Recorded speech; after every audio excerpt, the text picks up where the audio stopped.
Ассалаумағалейкум достар, сіздермен бірге Марфуға Шапян әдеттегідей кітап туралы әңгімелесетін боламыз.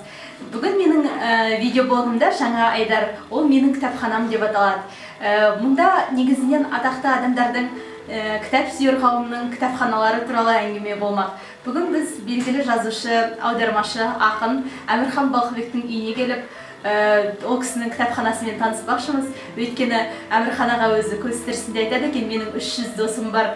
Ол кімдер деп сұраған кезде оған менің кітаптарым, авторларым деп соларды нұсқайды екен. Және кез келген осы Алматыдағы ақын жазушы болсын, олардың барлығы Әмірхан ағаның кітаптарын көруді, кітапханасын көруді, бір көруді, оның кітабынан оқуды армандайды екен. Міне біз бүгін сол кітапханаға келіп тұрмыз, кітаптарымен танысып көрмекпіз. Әрине Әмірхан ағаның өзінің арамызда жоқтығы өте өкінішті, дегенмен артында үлкен мұрасы қалды.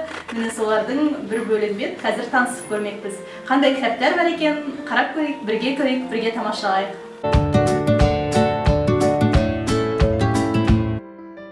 Бізге бұл кітапханамен танысуға, жалпы көруге Әмірхан ағаның жұбайы Мархабат апайымыз өзінің рұқсатын берді. Сол кісінің енді рұқсатымен мені қазір ашып, кітапхананы бірге тамашалап көрейік, қандай кітаптар бар екенін ақырын қарап көрейік.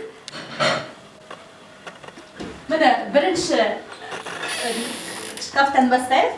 Өздеріңіз де байқап тұрсыздар. Добро әлем әдебиеті сериясымен қаншама кітаптар шыққан. Сонымен қатар міне Зигмунд Фрейд атақты психологтардың да кітабы тұр. Сонымен қатар өзі Әмірхан ағамыз жапон жазушыларын қатты жақсы көретін, соның ішінде Акутагаваны айтатын. Мына жерде біз бірақ Коба абайның кітабын көріп тұрмыз жоғарғы қатардан. Міне Толстой да, Гумилев та жоғарғы қатардан орын алған екен.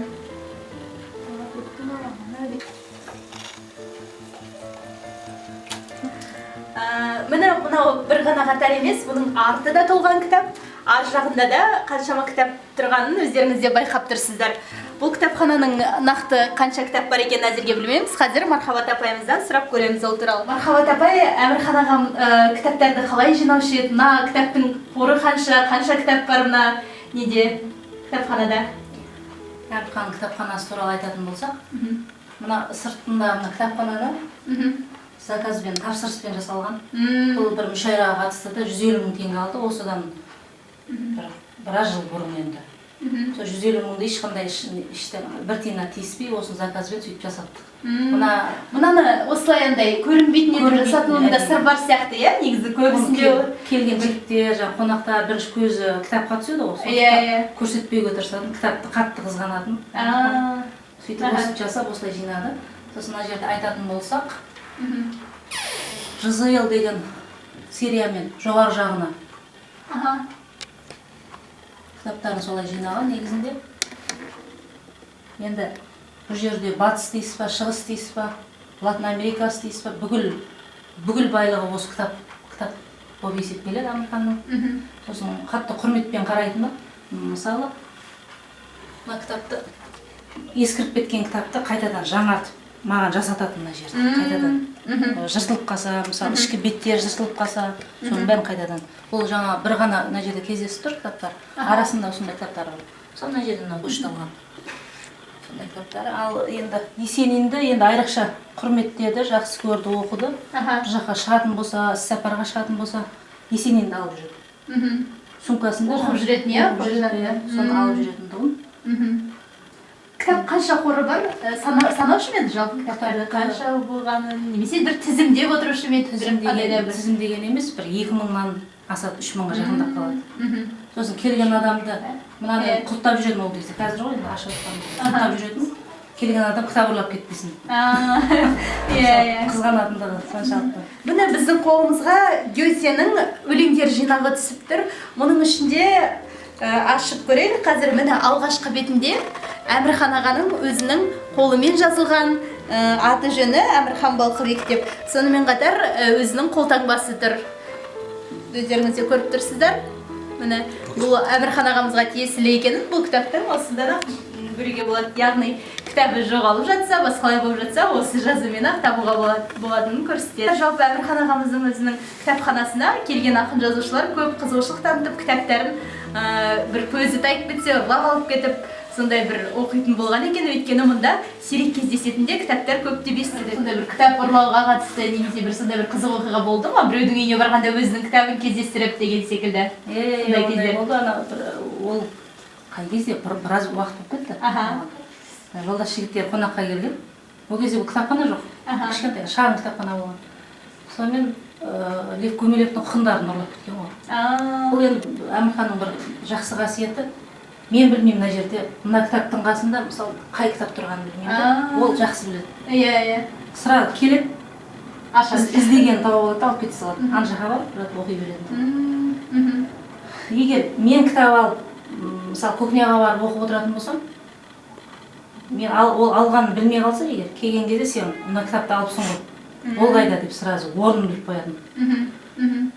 Жаңа жігіт сонымен ұрлап кеткен, сосын кітаптарын түгендеген кезде, ол кеткен кезде сол жігіттің алғанын білді. Өйткені соңғы келген сол деген секілді, ол жерде бір 5-6 жігіт болды да, бірақ нақты сол деп өзі. Қызыққан еді деп шамасы сондай. Алдында сұраған бекем. Сосын қызық болды, арада бір 1-2 апта өтіп кетті да, біз оларға қонаққа баратын болдық. Сонымен барсақ, екеуміз келісіп алдық. Сен барған кезде жайлап кітаптарын көрші, мүмкін бар шығар деп. Сосын жаңа ер адамдар сыртқа шығып кеткен кезде, үйіне барып қонақта отырған кезде, ер адамдар шығып кетті. Келіншегі жаңа шайдың қамымен ол кетіп қалды. Сосын мен де сразу барып кітаптарын қарасам, ар жағына тығып қойыпты. Оны тауып алдым да мен алып, Әмірханның сумкасына салып қойдым. Енді ол біз кетіп қалғаннан кейін бар, олар біліпті, біз өзіміздің кітапты өзіміз ұрлаппыз. Сондай қызық оқиға болған. Соны әлі күнге дейін айтамыз ғой, қызықты оқиға ретінде. Екінші полкаға келдік. Екінші полка міне ағамыздың өзінің суреті тұр мұнда.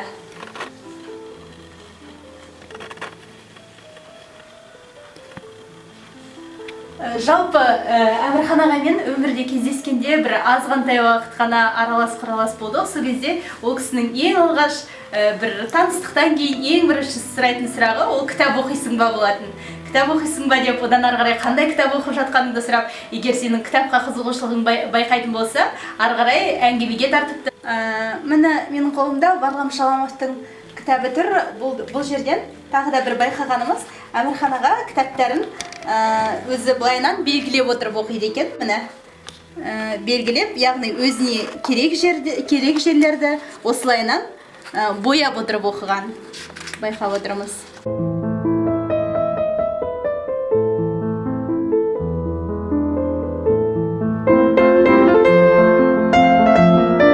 Жаңа ғана сіздерге жалпы Әмірхан ағаның белгілеп оқитынын айттық. Ең қызығы жаңағы кітаптың өздеріңіз байқасаңыздар, оның түсі көк болатын. Ол көк түсті, мына сырты мұқабасы көк кітапты көк түспен бояған екен, яғни көк фломастермен. Ал міне байқап тұрмыз, мына Акутакаваның кітабы, бұл сырты күлгін, яғни фиолетовый деп айтамыз ғой. Сонда мына оның ішіндегі кейбір белгілерін оны фиолетовыймен бояған. Яғни ағаның андай кітаптың өзін бір несін, өзінің сыртқы ішкі бір әдемілігін несін құртпай, соған бояуын сәйкестендіріп, бояуының өзі таңғалдырып отыр. Мысалы, мынау сарғыш түс бар, мынаның ішіндегі дүниелер сарымен боялған. Міне, өздері көріп отырсыздар. Қай кезден бастап жинады бұл кітаптарды? Қай кезден, қай уақыттан? Бұл кітаптарды Алматыға оқуға келгеннен кейін жиналған кітаптары, осы үйге 2005 жылы көшіп келген кезде, 10 жылдан асты ғой енді міне. Сол кезде лифт істемейді, ол кезде жаңадан үй енді көшіп келіп жатырмыз. Көшіруші жігіттер бәрі таң қалып жатыр. Ең көп дүниеміз кітап болды сонда. Былай санасақ, ішке кіргеннен кейін 10 қап кітап болды. 10 қаптан кейін қосылған кітаптар мынау болды. Қанаға тек қана кітапты оқып қоймай, фильмдерге де қатты қызығатынын естіген болатынбыз. Өйткені ол кісі бір шығарманы немесе бір автордың өміріне қызыққан болса, оның фильмінде, кино нұсқасында, экранизациясында қарайды екен. Міне соның дәлелі ретінде көптеген дисктер мұнда жиналып тұр. Ал бұрын мұндай дисктер шықпаған кезде видеокассеталарды жинаған екен. екен. Ол енді арғы бөлікте толып тұр десек болады. Мына жерде біз Есениннің несін дискісін көріп отырмыз.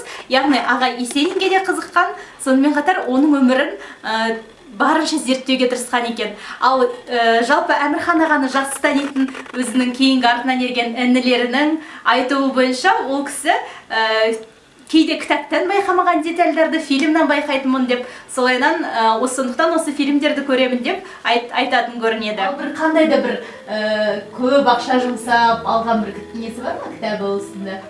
Немесе бірнеше томдықтар ма?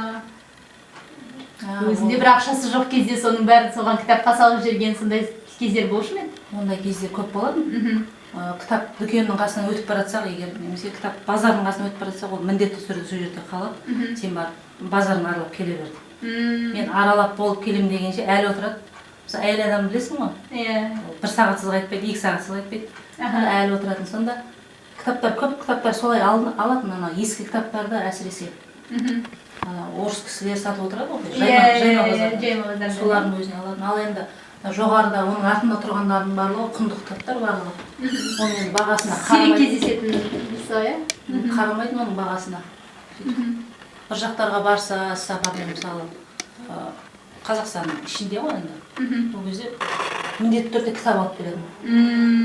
Енді әйел адам болғаннан кейін кішкене сумкасын ауыр болғаннан кейін қараймыз ғой. Ішіне кітаптар шығып жатады. Кітаптар тасып осы жинаған кітаптары ғой. Маған бір Чеховтың көп томдықтарын көріп тұрмын, Буниннің, Томас Манн, олар ескі кітаптар секілді, бір ескі кітаптар түгел томмен жинайтын. Серік Қондыбайдың 12 томдық па, сондай бар, астына шығар.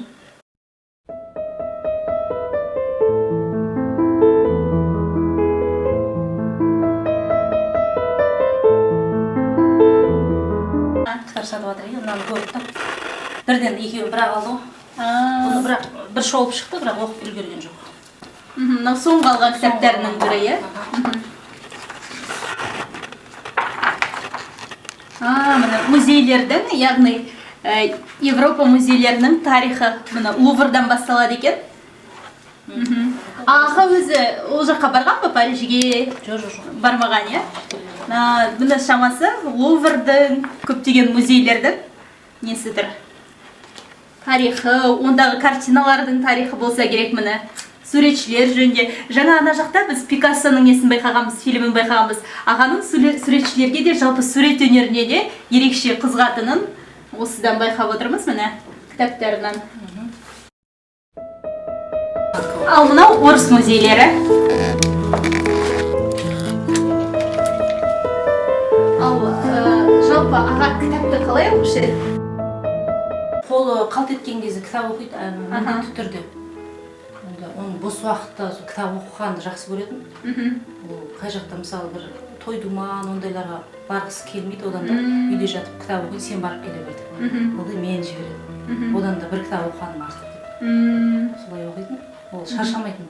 Былайша хобби десек те болады. Ал енді бұл үлкен мұраны сіздер қалай бір кітапханаға тапсыру ойда бар ма, әлде ағаның өзінің бір музейін ашамыз деген ой бар ма, қандай жоспар енді болашақ? Оны енді ойымызда бар, енді ол уақыт көрсете жатар. Жаңа бір жерге апарып, бұны оқығаны жақсы ғой жастар, білгені жақсы, менің ойымша. Сол үшін ол қай жерге қою, соны ойластыруымыз керек. Немесе музейін ашамыз ба, әлі ойластырып. Ой үстіндеміз дейсіздер. Міне достар, біз Әмірхан ағаның үлкен байлығымен, былайша айтқанда кітапханасымен таныстық, көрдік, қаншама кітаптарының бар екеніне көз жеткіздік. Ол кісінің кітаптарынан өзіміз байқаған сондай интеллектуалдық деңгейі болсын, жан-жақты білімі болсын, соның барлығы осы кітаптар арқылы келгенін ұққандай болдық. Сондықтан достар, жақсы кітап оқиық, жақсы кітаппен дос болайық, кітап ұстазымызға айналсын. Каналыма жазылыңыздар, лайк басыңыздар, тағы да кімнің кітапханасымен танысып қаларыңыз келеді, оны да айтыңыздар, астында пікір қалдырыңыздар. Келесі кездескенше.